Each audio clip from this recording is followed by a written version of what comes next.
Today, I am announcing 3 principal measures. 1, a temporary 2-year cap on new international student permits. For 2024, the cap is expected to result in approximately 364,000 approved study permits, a decrease of 35% from 2023. Hi, welcome again to another episode on Chrys-O. You are welcome everyone. Welcome. I am Chris, and in this episode, in this YouTube channel, I mostly talk about fully funded scholarships in North America. But in today's episode, I'm going to be doing something slightly different.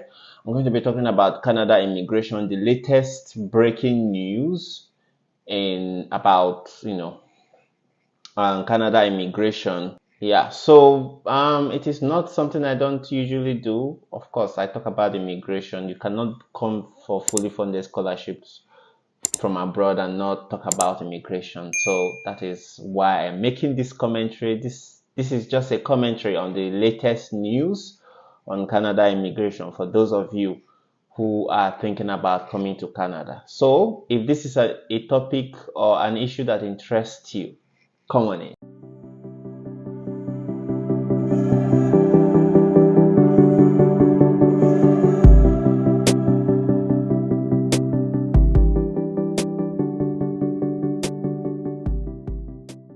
So what is that? What is going on in Canada immigration? What is happening? Anyways, just recently, the Honorable Minister of Immigration, Refugees and Citizenship announced some drastic, albeit shocking news. The news just came up and it's a breaking news, and I want to discuss it and make commentary. Just before this year, there was a news that to apply to study permit in Canada, you must have up to 20,000 Canadian dollars in living expenses for 1 year, and you must be able to also show evidence that you have your school fees, your 1 year school fees.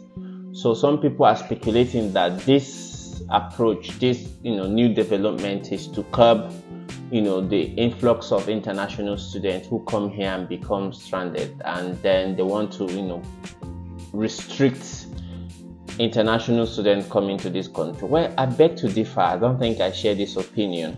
What you need to survive in Canada for a year is it's estimated at 10,000 Canadian dollars.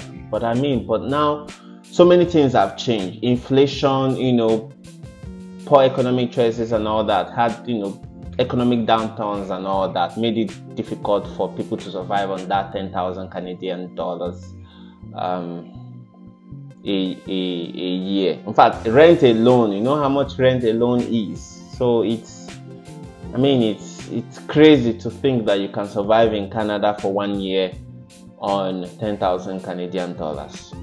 For rent, let's say you are paying the cheapest rent now in British Columbia, Canada, which is $600. So how much is that? Multiply that by 12. How much would that give us? And then even if you are living so meagerly that you are only eating junk and all that, you still be required to have to survive with more than 10,000 Canadian dollars per year. So I reckon, or I am of the opinion that development is not necessarily to come down hard on international students. It's just an economic response to an economic problem. Yeah. Anyways, coming this year, other changes, drastic changes have also been made in Canada, which is the reason for this present episode. The announcement that Macmillan recently made. So that is the gist for today's episode. I'm going to break them down as the episode unfolds. So the first of these changes is that starting September 1st, 2024, no more spousal work permit for spouses of international students who are not studying in graduate schools or in a professional program such as medicine or law. So before, if you are a student in Canada, you are an undergraduate student, or you are going to college or anything, your spouse can apply for open spousal work permit, which will allow them to work in Canada in any industry, right? So they will come and join you with work permit. But following this announcement, and starting from September 1st of 2024, any student who is not a master's student or a doctoral student or somebody studying professional graduate degrees, their spouses would not qualify to apply for postgraduate work permit. Now, this is not really a big issue. If you are coming here for graduate studies, see, this is not really a big issue. The big issue is when you are not coming here for graduate studies, and it doesn't really make sense. Most people who come here for graduate studies are married people. People who come here to study undergraduate degrees are mostly young people, so they don't have spouses, right? So I don't think this would really make big damage or really make cause some big problems. And so I don't know, what do you think? So let me know what you think in the comment section below anyways. So the second drastic change is that Canada will implement a 2-year cap on international study permits. It will reduce the number of study permits by 35% from 2023's level to 364,000. Oh my God, this is the main problem. This is the issue. What this is saying is that come 2024, the number of study permits they give out to international students will be limited to 364,000. So for 2 years, I think this will run for 2 years, and this will be a 35% reduction from the 2023's to the number of study permits that were issued in 2023. So this is a problem because so many people will no longer be securing study permits. Oh my God. Yeah, so this is really a huge problem. So similarly, each province will be assigned a fixed number of study permits that is proportional to its population, and have to decide how it divides them up among the schools authorized to take in international students. So alongside getting your acceptance letter, you would also be required to get an attestation letter from the province that you are going to. Oh my God, this is really a big problem. Come on.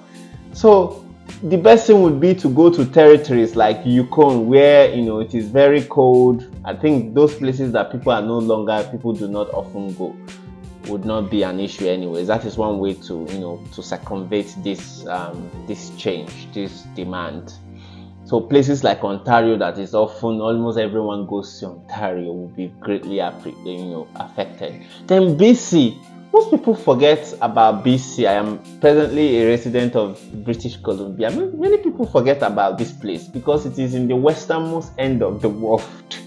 So when people are coming into Canada, they just get stuck in the eastern part, Manitoba, Toronto, Prince Edward, and the east end, and then they forget to travel down to this part of the world. So I think you should also be looking towards applying to BC, places like the Northern Territories like Yukon and those places, even Prince Edward, those places that people don't really remember. I also think this is bad for international students, really, really bad. It's a huge hamper, but yeah, it just calls for us to be, for international students to diversify. In the long run, I think this would also help the recent housing crisis in Canada, because housing is so problematic presently in Canada too. In fact, I can't wish my enemy the stress of searching for a house in Canada, especially in BC here where I live. I don't know of other provinces, but it is difficult. They are saying that the number of immigrants that come into Canada, far exceeds the available housing to contain them. So maybe this would be their way of, rectifying that problem of housing. Anyways, let me know what you guys think. I'm just making some random comments. I don't know. And forgive me if I sound insensitive. I did not intend to to being sensitive. So let's move on to the last change that has been made, and so there are no more postgraduate work permit for students who graduate from private career colleges operating under public college private partnerships. So what this means is that some public universities have affiliate institutions. Those affiliate institutions by themselves are not eligible. Students in these institutions, the institution cannot make you eligible for postgraduate work permit when you finish studying in them. However, because of the affiliation to public institutions that have this eligibility, whose students are eligible for postgraduate, so because of that, students graduate from these private colleges have this become eligible because of their institutions. Oh my god, English is hard. Because of their institution's affiliation to this public institution, now the immigration minister is saying no more. So please be careful, international students gone for public universities. They are cheaper, I think. They are cheaper to a large extent. They are really cheaper. So gone for those schools that are, that have, I don't know why people even go to colleges that are not necessarily cheaper. And some of these colleges are also I understand that they are easy. I don't know. They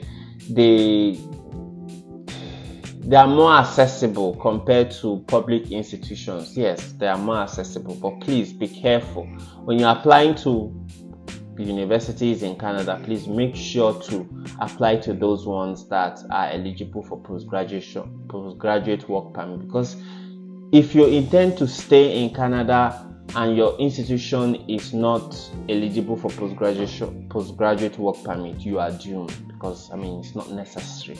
If you are coming to you want to immigrate, there's no need to come and waste that big amount of money and you will not be eligible for postgraduation work permit. So yeah, anyways, that is the recent changes, and let me know guys what you think in the comment section below, and we will keep the conversation going.